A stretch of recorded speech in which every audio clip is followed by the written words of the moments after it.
이제 오늘 오후 1시를 넘기면 25%에 달하는 미국의 상호 관세가 정식 발효됩니다. 국내 증시도 크게 요동칠 것으로 보이는데요.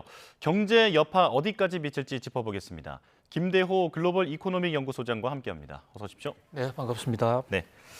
자, 미국이 오늘부터 우리나라뿐만 아니죠. 전 세계를 상대로 25% 그리고 또 최소 10%의 상호 관세를 부과하게 됩니다. 자, 가장 우리가 크게 체감할 수 있는 부분은 어떤 걸까요? 당장 수출품에 있어서요.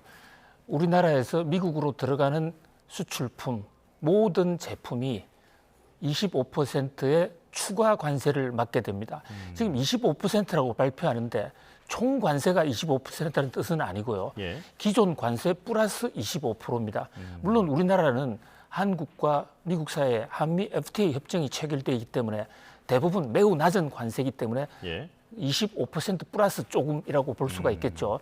25% 관세가 붙으면 그 관세는 수출입을 하는 사람들이 물어야 되는데요.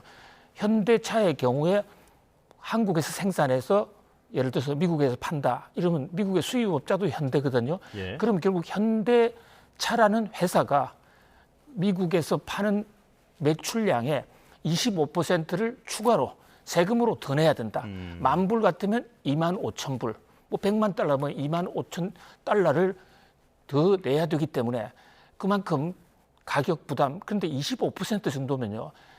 그동안에 자동차 팔아서 낸 수익이 10%도 넘기기가 어렵거든요. 영업이익률이요? 그렇습니다. 예. 매출액 대비 영업이익률. 예. 그런데 그 매출액의 25%를 관세로 내라? 그러면 뭐 완전 적자에 빠진다 이렇게 볼 수가 있습니다. 예, 가장 불똥이 떨어진 게 이 자동차 같은 수출업계의 가격 경쟁력이 크게 훼손될 거다 이렇게 지금 말씀을 해주셨는데요. 자, 그렇다면 트럼프 행정부가 이렇게 관세를 계속해서 밀어붙이는 이유, 표면적으로 미국의 무역 적자를 관세를 통해서 줄이겠다라고 밝히고 있는데 이게 실현 가능성이 있습니까? 예, 아주 문제 핵심 포인트를 찝어주셨는데요. 상호 관세라고 하니까 좀 오해가 있을 수 있어요.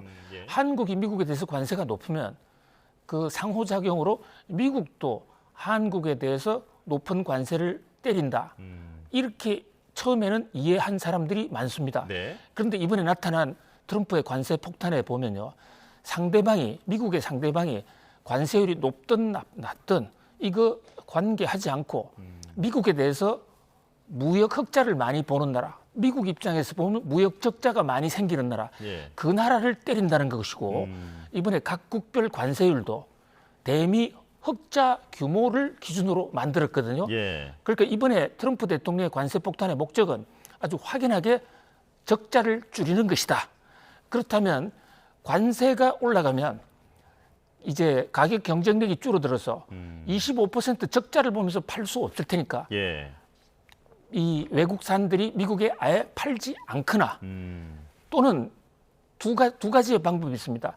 팔기는 계속하되 그 가격을 미국 내에서 올려버리는 거죠. 아, 예. 그렇게 되면 미국 내에 물가가 올라갑니다. 자, 이 대목이 트럼프 대통령도 가장 신경 쓰이는 대목인데요. 예. 수출국을 잡으려고 관세를 올렸는데 그 폭탄은 거꾸로 미국의 소비자가 맞을 가능성도 있거든요. 바로 이 대목에서 완전 성공하기는 그렇게 쉽지 않을 것이다. 아. 그러나 트럼프 대통령의 지금 의지가 워낙 강고하고요.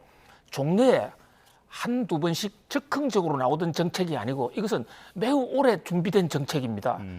그래서 트럼프 대통령의 관세 폭탄은 이번 한 번으로 그치는 게 아니라 다단계 여러 가지 지금 안들이 잇따라 터져 나올 것이기 때문에 예. 트럼프 대통령 입장에서는 이번에 반드시 관세로 무역 적자를 한번 해소해 보자라고 뭐 운명을 걸었다고 볼 수가 있고요. 예. 적어도 단기적으로 1, 2년 정도는 미국의 무역 적자가 계속 크게 감소할 것입니다. 다만 두 가지 문제. 다른 나라가 보복을 하면 미국도 무역 적자 해소로보다는 오히려 적자가 심화될 수 있고 물가의 전가가 많이 된다면 예. 미국 소비자들이 감당할 수 없어서 미국이 포기할 수도 있다. 그러니까 현재 상호 관세 앞날은 누구도 함부로 예측할 수 없다. 뭐 니만 교수 같은 사람은 절대 성공할 수 없다. 바로 폐기하는 것이 미국의 이익이다라고 주장하고 있기도 합니다. 예. 그러니까 단기적으로는 미국의 무역 적자가 정말로 감소할 수는 있지만 물가 상승이라든지 교역량 감소 같은 그런 부작용은 따라올 수밖에 없다. 그렇습니다. 네, 예. 이렇게 말씀해 주셨는데 자, 우리 정부도 이제는 대응에 나서고 있습니다. 한덕수 대통령 권한대행이 트럼프 대통령과 통화를 했다고 하죠. 자, 우리 정부가 협상 카드로 내놓은 것은 무엇이 있습니까? 예, 통화 내용이 자세히 공개되지는 않았는데요. 한덕수 권한대행과 트럼프 대통령 통화 이후에 트럼프 대통령이 SNS에 직접 올린 글, 또 백악관 대변인의 발표를 볼 때는 일단 결과만 놓고 보면 한미 정상 간의 이 국제 통화는 매우 유용했다.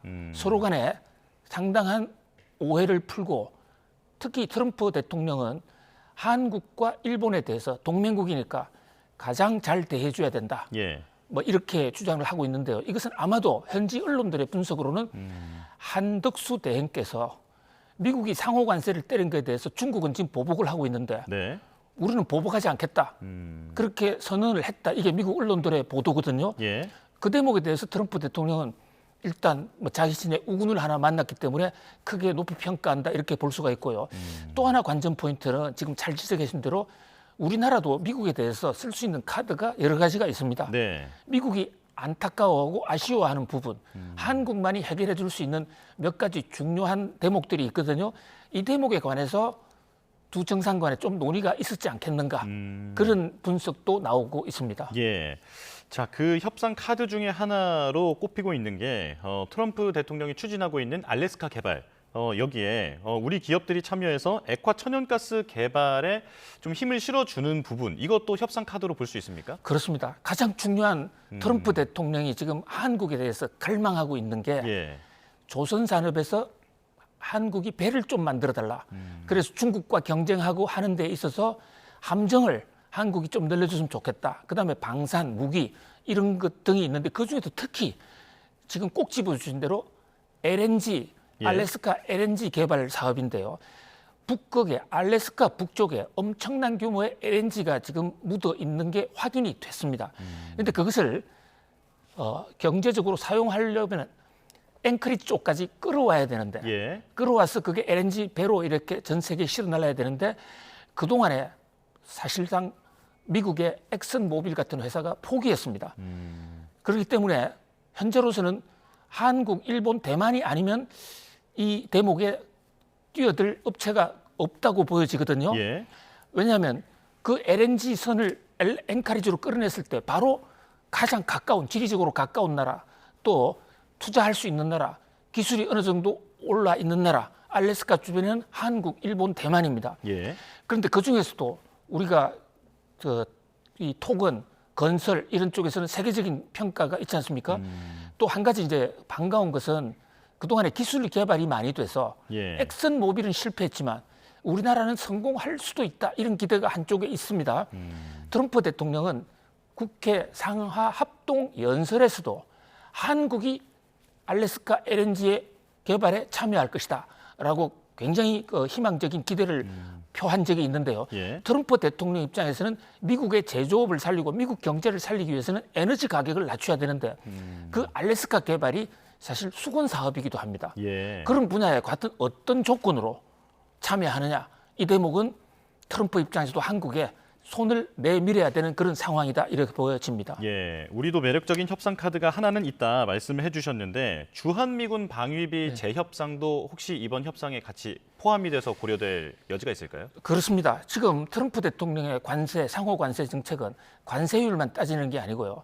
미국의 무역 적자, 경상수지 적자를 해소할 수 있다면 모든 수단과 방법을 가리지 않겠다라는 게 공식 입장이거든요. 예. 그래서 일본의 경우에는 이미 지금 일본과 미국의 협상이 한두 시간 후면 시작이 되는데 일본 언론들의 보도에 따르면 일본은 관세율보다는 오히려 다른 안들, 이를테면 미국 제품을 많이 사준다든지 또는 일본 엔화 환율을 평가 절상을 시켜서 미국 업체들의 수출 경쟁력을 높여주는 우리 입장에서도 바로 이런 다양한 카드가 있는데 일본과 한국은 공통적으로 지금 미군이 주둔하고 있는 예. 정도의 차이는 있지만 여기서 트럼프 대통령은 그동안에 아주 미국이 돈은 일방적으로 내고 별로 혜택을 못 받았다 하고 있기 때문에 네.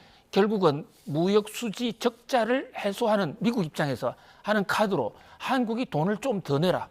얼마든지 그 방안은 가능하고요. 또 최근에 어제 오늘 나온 얘기로 보면 미국에서 방위비 플러스 한국에 대해서 방위비 대신으로 미국 국채를 한국 정부가 좀 사달라. 이런 협상 카드도 지금 활발하게 논의가 되고 있습니다. 예. 자, 그런데 지금 우리 정부가 권한대행 체제 아닙니까? 이 엄중한 시기에 컨트롤 타워가 확실하지 않다라고 하는 것이 또 하나의 리스크라고 볼 수 있는데 우리가 어떻게 지금 이 임시적인 기간에 어떻게 대응해야 할까요? 그렇습니다. 트럼프 대통령이 당선된 게 2024년 11월 5일인데요.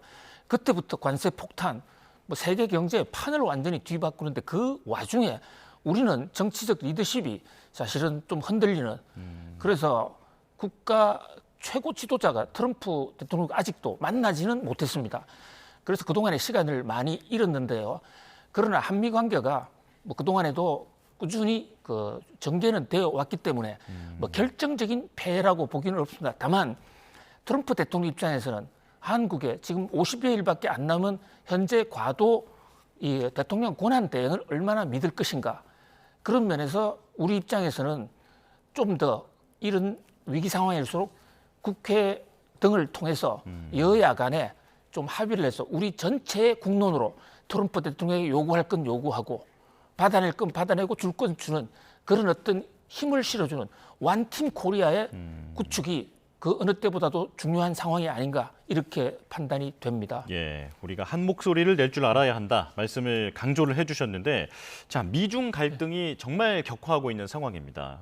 중국이 보복 관세를 부과한다라고 하니까 트럼프 대통령이 50%를 더 추가로 던졌잖아요. 104%가 된 건데 지금 중국도 미국에 대항하겠다라고 하는 의지가 진심인 겁니까? 현재로는 뭐 대항하겠다는 의지가 한 50%. 그리고 또 50% 정도는 지금이라도 우리 대화하자. 그러니까 강온 양면을 이런 전략을 쓰고 있다고 보여집니다.